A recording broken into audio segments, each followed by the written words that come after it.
नमस्कार। मैं डॉक्टर सुखाराम, सहायक आचार्य इतिहास, राजकीय डूंगर महाविद्यालय बीकानेर। आज के हमारे वीडियो का टॉपिक है हर्षवर्धन।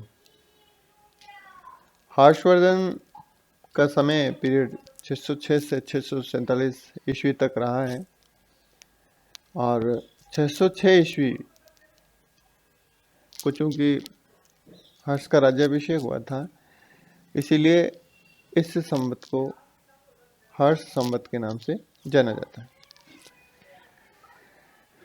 थानेश्वर राज्य, जिसमें दिल्ली के आसपास का क्षेत्र सम्मिलित था, प्राचीन काल में श्रीकंठ जनपद के नाम से जाना जाता था। बाणभट्ट के हर्षचरित्र में इस क्षेत्र का उल्लेख इसी रूप में हुआ है। थानेश्वर का एक अन्य नाम स्थानीश्वर भी मिलता है। गुप्त साम्राज्य के पतन के बाद 6वीं शताब्दी ईस्वी में इस क्षेत्र पर वर्धन वंश का साम्राज्य ज्ञात होता है, जिसका उल्लेख बाणभट्ट ने पुष्यभूति राजवंश के रूप में किया है, क्योंकि हर्षचरित के अनुसार इस वंश के संस्थापक के रूप में पुष्यभूति का उल्लेख हुआ है।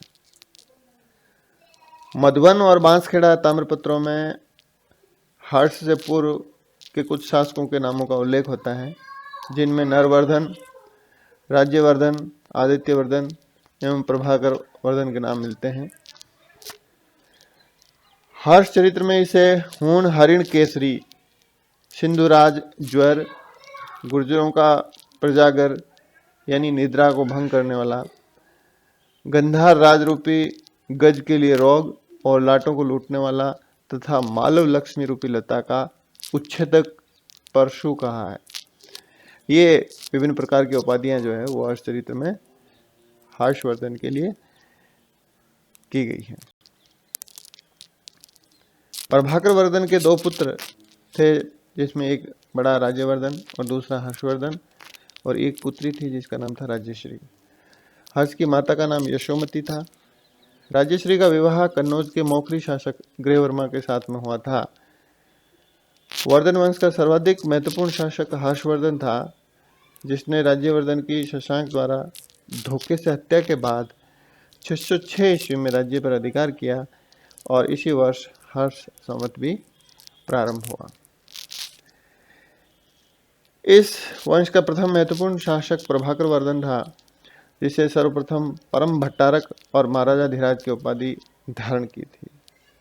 अब हर्ष के बारे में कहा जाता है कि वो कौन था, तो कई प्रमाण हैं। जैसे हर्ष को वैश्य बताते हैं, इसके 2 प्रमाण हमारे पास उपलब्ध है, जिसमें हेनसांग द्वारा हर्ष को फीशे बताना और आर्य मंजूश्री मूलकल्प में उसका वैश्य के रूप में उल्लेख मिलता है।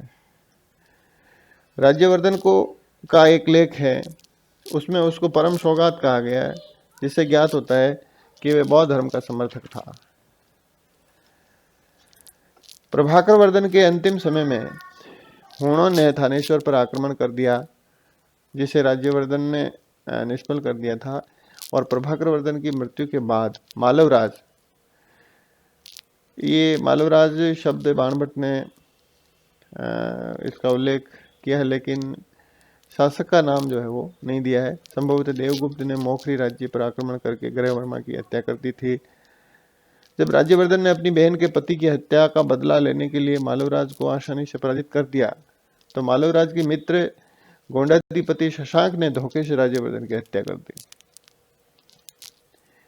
इन विकट परिस्थितियों में जब न तो राजश्री का कोई पुत्र था और गृहवर्मा की हत्या हो गई तथा इधर थानेश्वर का वास्तविक उत्तराधिकारी राज्यवर्धन भी मारा गया, तो हर्षवर्धन थानेश्वर और कन्नौज दोनों का सम्मिलित शासक बना तथा उसकी अपनी राजधानी कन्नौज तथा उसने स्वयं को एक उपाधि दी, जिसको शीलादित्य के नाम से जाना जाता है।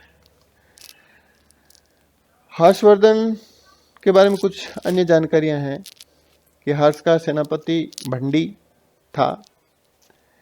ये बहुत सारे कॉम्पिटिटिव एग्जाम्स में पूछा गया है। जो उसका ममेरा भाई था।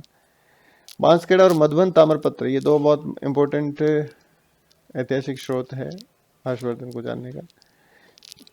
इनसे ज्ञात होता है कि राज्यवर्धन, आदित्यवर्धन और प्रभाकर वर्धन ये आदित्य भक्त थे। इन ताम्रपत्रों में हर्ष को परम माहेश्वर कहा गया है।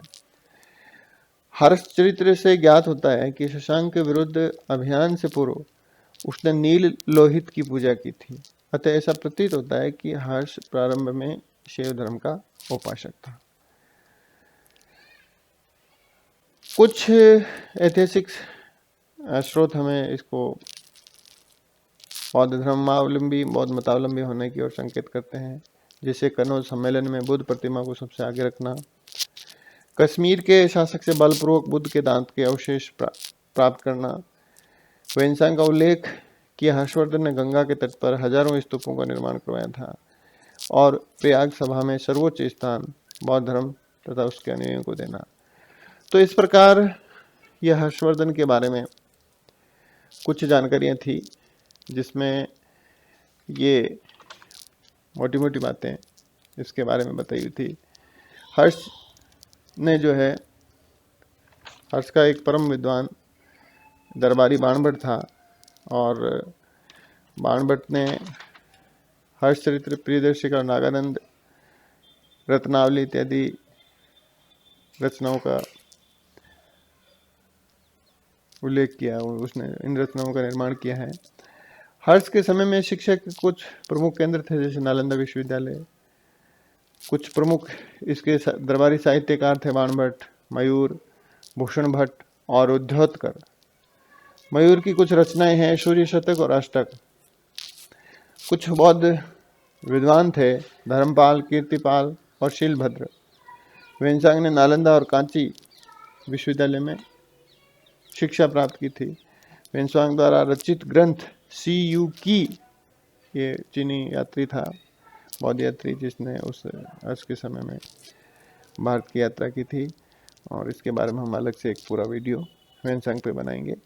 वेनसांग से संबंधित ग्रंथ, जिसमें तत्कालीन भारत के संबंध में भी जानकारी मिलती है, जो हुइनली का लाइफ ऑफ वेनसांग है, बांसखेड़ा ताम्रपत्र में हर्ष के हस्ताक्षर उत्कीर्ण है। तो ये कुछ ऐतिहासिक जानकारियां थी जो हर्ष के बारे में हमने आपसे साझा की। Thank you.